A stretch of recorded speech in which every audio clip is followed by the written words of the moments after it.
You know who should really be Captain America? Not Steve Rogers, not John Walker, not Bucky Barnes, and not Sam Wilson. But me. Reparations for all black people!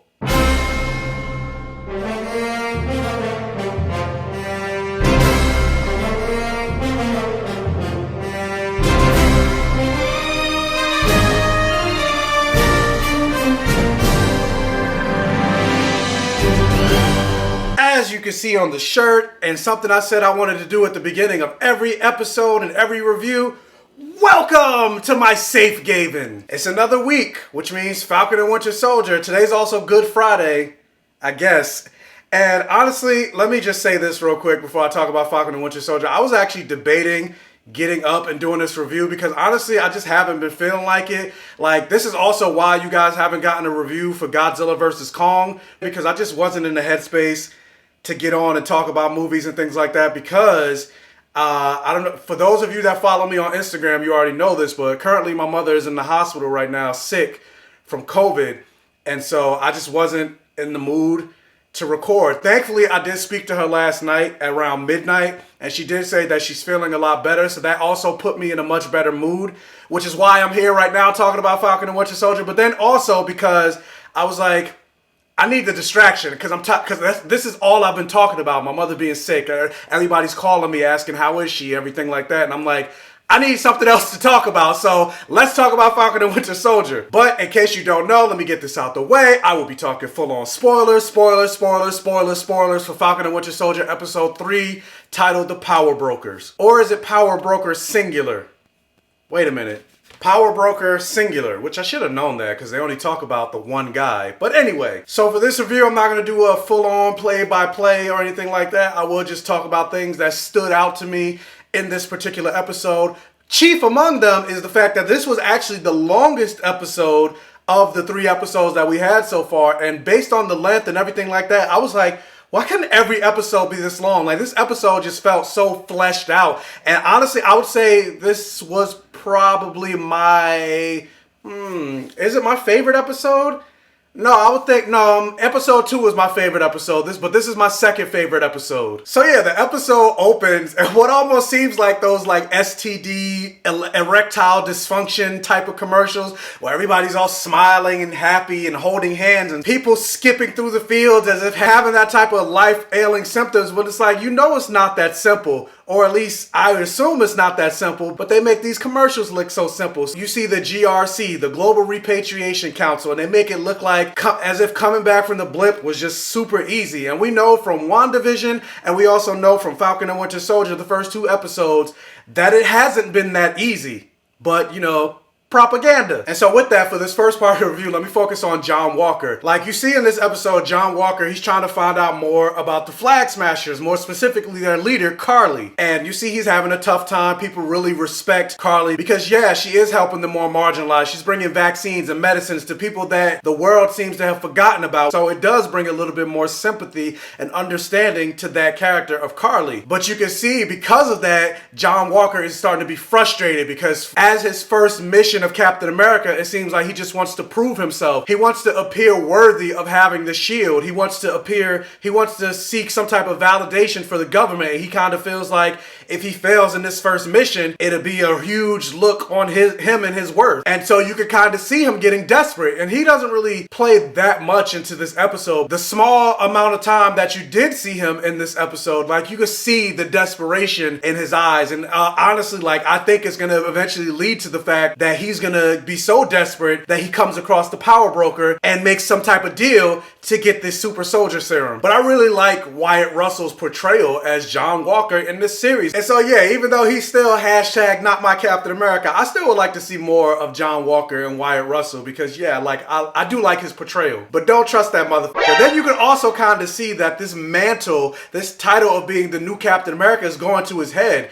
because even when he was talking to the people harboring the Flag Smashers, he was getting upset that this guy wasn't answering his questions, and he was like, do you know who I am? And it's like, don't nobody care who you are, bro. Like, you're the new Captain America, and then you're not even in America, so like, who cares? And so yeah, even though he's still hashtag not my Captain America, I still would like to see more of John Walker and Wyatt Russell, because yeah, like, I do like his portrayal. Now, this episode had a lot of callbacks and references to Captain America's Civil War, chief among them being the return of Baron Zemo and how he plays into this season of Falcon and Winter Soldier. And so Bucky goes to see him, and of course, which is something I suspected that he might do, he tries to say those little hypnotic words to try to get Bucky to revert back to the Winter Soldier, and of course Bucky reveals they don't work. But I did like that callback to Civil War, and you kind of see that, yeah, even though Baron Zemo is a bad guy, he killed a lot of people, they did mention, and it was just something that they didn't even really talk about in the Black Panther movie, that he was the murder of King T'Chaka, and this is really the first time we've heard the reference of King T'Chaka since Black Panther. And yeah, Baron Zemo is a bad guy. He killed a lot of people, and he wasn't brainwashed when he did it. But at the same time, at least at this moment, Sam, Bucky, and Baron Zemo's goals and motivations align, because his whole thing is wiping out superheroes. And now we have a whole world of super soldiers, and so they need him. So in this show, he seems to be more of an anti-hero, and I like the dynamic between the three of them. And so he ends up taking them. This is more world building within the MCU. This is a reference to a fictional world that's mostly associated with the X-Men, more so specifically Wolverine, called Madripoor. And so we go to Madripoor after they break Baron Zemo out of jail, of course. And I don't know if I have any fans or anything like that. I hate using that word. I don't know if I have any people that watch my show that perhaps live overseas, because there's a reference or a conversation that Zemo and Sam have, and I was like, I wonder if that's actually true. But like, the stereotype that you see of like black people when they're super, specifically black men, when they're dressed up, they're wearing fur coats and everything like that, we automatically assume that that person is a pimp. And Baron Zemo kind of makes a reference where he's like, only an American would think a fashion-forward black man is a pimp. And I'm like, is that true? Is that only a stereotype that we have in America? I don't know, but I thought it was just an interesting comment from Baron Zemo. But I gotta give all props to Sam Wilson going undercover pretending to be Smiling Tiger. And I actually never heard of this character before, and so I looked it up to see if it was an actual character from Marvel. And the character that Sam Wilson was pretending to be is not what he looks like from the comics. This is what he looks like from the comics. But either way, I'm like, if I was in that situation with Sam, we would have all been dead, because that moment that man was like the usual, and then he grabbed a live snake, cut that snake open, and put his guts and things like that in the alcohol, and Sam had to drink it. I was like, see, nah, I would have had to just tell everybody to shoot me, because there's like, ew. But also with them being undercover, Bucky had to go back and return to his persona as the Winter Soldier. And it just goes to show that whenever Bucky is like Winter Soldier-esque and like really in the zone, that's a scary ass dude. But also at the same time, I'm like, when he was whooping those people's asses, I was just like, it's kind of turning me on a little bit. And speaking of turning me on, I was a little disappointed that there weren't really any fucky moments in this episode. But every time they interact, I still think, I'm just like, would you just kiss each other? Especially fast forward to when they were arguing during that shootout where they had a bounty on their heads, and they were like, you're supposed to go left. No, you're supposed to listen to me. Yada yada. I'm just like, they just need to have sex, or like the tension between the two of them. It's obvious. So I guess technically there was a fucky moment, even though not as strong as it was in episode 2, but I'm going to see it in everything. But anyway, moving on. So you saw the return of Sharon Carter in this episode, and you found out that, yeah, unlike Sam and even unlike Bucky, she still hasn't been pardoned from the US government. And I'm wondering what's the story behind that, because even Sam Wilson was like, they pardoned this guy. He's murdered basically every single person he's met. And Sam was also responsible for stealing the shield. So why is it that he got a pardon and she didn't? Maybe, I guess, because he's an Avenger and she wasn't. So, and he also helped protect the world and save the world from Thanos. So I guess but for that, he probably wouldn't have gotten a pardon, and Sharon just been on the run. But yeah, I thought that was just an interesting conversation. And not even just that, but like her time being a fugitive and then hiding out in Madripoor, like she's not really so much on the side of the angels anymore, it seems like. Because there was a whole conversation about her being disillusioned with the idea of being a hero. And then even fast forward, when she helped Bucky and Sam escape from Madripoor, she says to some woman as she's getting in the car, like, we have problems. So I don't really know if she even really wants to go back to America, because she seems to be living the good life in Madripoor. So then eventually they meet this scientist named Negan, not to be confused with Jeffrey Dean Morgan from The Walking Dead, and he was actually the one since Dr. Erskine from Captain America the First Avenger, he was the first one to be able to successfully recreate the super soldier serum. And the way he was able to create it is it's all based off the blood of Isaiah Bradley. So all of these super soldiers that you see in this show all originated from Isaiah Bradley's blood. And it just made me think, like, God, like, I really hope they do not squander all the potential with this character and not, because supposedly according to his IMDb profile, Carl Lumbly is not slated to come back for the show, but I'm just like, I would be so disappointed if we get to these last 3 episodes and we don't see Isaiah Bradley return,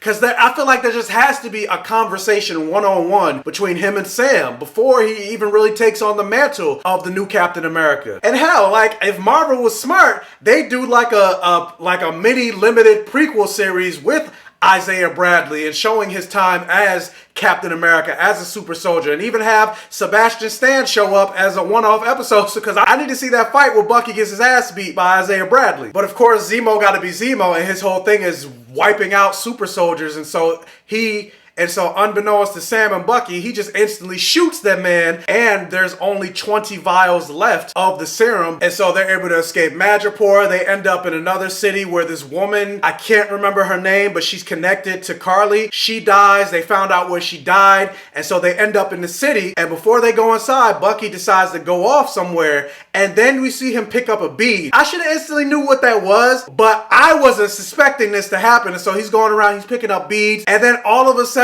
you see Ayo, one of the Dora Milaje from Wakanda, showing up, and she wants Baron Zemo. As soon as I saw her, I was like, oh my God, like, I mean, for the sake of the story, I'm not surprised that she showed up, but in terms of like the casting and things like that, I had no idea there was going to be any actual references or a character from the Black Panther verse to show up in this series, and I freaking loved it, especially considering how much they continue to reference Wakanda and Bucky's connection to Wakanda, and Falcon joked that he was the White Panther, but he's actually the White Wolf, and he talked about his time and his solace in Wakanda. And so I love the fact that Ayo was in this episode, and I want to see more from Ayo. I hopefully that little cameo at the end of this episode wasn't a one-off. She plays more of a role in this show. Maybe she helps team up with Falcon, Bucky, and Baron Zemo temporarily before she takes him off to jail. And this is also the first time we've seen anybody else from Wakanda show up within the MCU, besides the fact that when we saw T'Challa show up at the end of Avengers Endgame. So hopefully, maybe we might get a little bit more teases of what's going on in Wakanda with the unfortunate passing of Chadwick Boseman. Maybe we might kind of find out the direction that they're going to go in for Black Panther 2. But that last moment in this episode, that was like my first audible exclaim of like, oh shit,